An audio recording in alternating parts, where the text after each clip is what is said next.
കന്യാദാനം serial റിവ്യൂവിലേക്ക് എല്ലാവർക്കും സ്വാഗതം. ശേഖരനെ എങ്ങനെയും പറഞ്ഞുവിടാൻ സുശീല ഓരോരോ കുതന്ത്രങ്ങൾ ചെയ്തുകൊണ്ടിരിക്കുന്നു. പ്രതിഭയെ തിരികെ കൊണ്ടുവരണമെന്ന് പറയാൻ പ്രതിഭയുടെ അച്ഛൻ സുധൻ സുശീലയോട് പറയാനായി വരുന്നു. അതിലും സുശീല വയ്ക്കുന്ന ഡിമാൻഡ് എന്താണെന്നോ, ശേഖരൻ ഇവിടെ നിന്നും പോയാലേ പ്രതിഭയെ ഇങ്ങോട്ട് കൊണ്ടുവരൂ എന്ന്. ശേഖരൻ അവിടെ ഉള്ളപ്പോൾ പ്രതിഭ അങ്ങോട്ട് വന്നാൽ അനുപമ പ്രതിഭയെയും അനുപമയുടെ കൂടെ നിർത്തുമെന്നാണ് സുധനോട് സുശീല പറയുന്നത്. ആർക്കും ഇഷ്ടമില്ലാതെ എന്തിനാണ് ഇവിടെ ഇങ്ങനെ മറ്റുള്ളവരെ ബുദ്ധിമുട്ടിച്ച് ജീവിക്കുന്നതെന്ന് ശേഖരനോട് സുധൻ ചോദിക്കുന്നു. ശേഖരൻ അതിനുള്ള മറുപടി പറയുന്നതിന് മുൻപായി അനുപമ അങ്ങോട്ട് വരുന്നു. അച്ഛനെ കാണാനായി വന്നതാകുമല്ലേ എന്ന് സുധനോട് അനുപമ ചോദിക്കുന്നു. അച്ഛനോ? മോൾ അച്ചായെന്നാണോ അയാളെ വിളിക്കുന്നതെന്ന് സുധൻ ചോദിക്കുമ്പോൾ അനുപമ പറയുന്നു, ഇന്ദ്രേട്ടൻ്റെ അച്ഛനെ അച്ചായെന്നല്ലേ വിളിക്കേണ്ടത്? അല്ല, ഇവിടെയാരും അയാളെ അംഗീകരിക്കാത്ത സ്ഥിതിക്ക് അനുപമ എന്തിനാണ് ശേഖരനോട് അടുത്ത് പെരുമാറുന്നതെന്ന് സുധൻ ചോദിക്കുന്നു. എന്നിട്ട് സുധൻ പറയുന്നു, സ്വന്തം കുടുംബം നോക്കാതെ പോയ ഒരാളെ ഇതുപോലെയൊക്കെ തന്നെ ആരും കാണൂ. അങ്ങനെയാണെങ്കിൽ പിന്നെ ബിസിനസ്സൊക്കെ നശിച്ച് അങ്കിൾ പണ്ട് ഒളിച്ചോടി പോയല്ലോ. എന്നിട്ട് തിരിച്ചു വന്നപ്പോൾ സ്വന്തം വീട്ടുകാർ ഇതുപോലെ കണ്ടിരുന്നു എങ്കിൽ എന്തു ചെയ്യുമായിരുന്നു? അതോടെ സുധന്റെ നാവ് അടങ്ങിപ്പോയി. അത് പിന്നെ എന്റെ ബിസിനസ് മോശമായതുകൊണ്ടാണ് അതങ്ങനെ സംഭവിച്ചത്. ഇന്ദ്രേട്ടന്റെ അച്ഛനും സംഭവിച്ചത് ഇതൊക്കെ തന്നെയാണ്. കുടുംബം നോക്കാനാണ് അദ്ദേഹവും ഗൾഫിലേക്ക് പോയത്. വിചാരിച്ചതുപോലെ ഒന്നും നടന്നില്ല.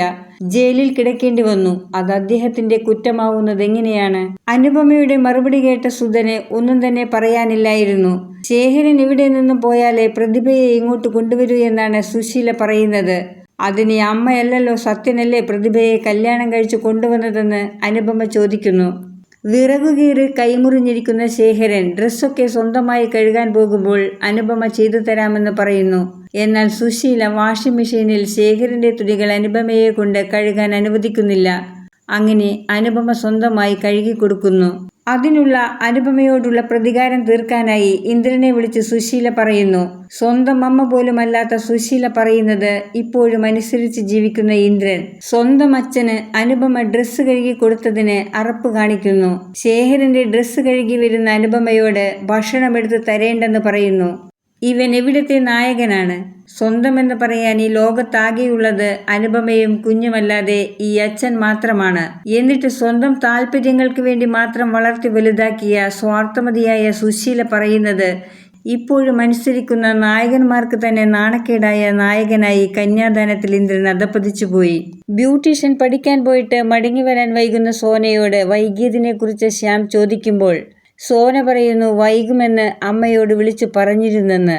അമ്മയോടല്ല, നിന്റെ ഭർത്താവായ എന്നോടാണ് പറയേണ്ടതെന്ന് ശ്യാം പറയുമ്പോൾ ഞാൻ അമ്മയുടെ ചിലവിലാണ് ജീവിക്കുന്നതെന്ന് സോന പറയുന്നു. സുശീല എന്നു മുതലാണ് വീട്ടിലെ ചിലവ് വീണ്ടും നടത്താൻ തുടങ്ങിയതെന്ന് നമുക്കറിയില്ല.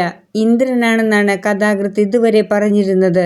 വീഡിയോ കാണുന്നവർ ഇഷ്ടപ്പെടുകയാണെങ്കിൽ സബ്സ്ക്രൈബ് ചെയ്യാനും ബെല്ലൈക്കൺ അമർത്താനും മറക്കരുത്.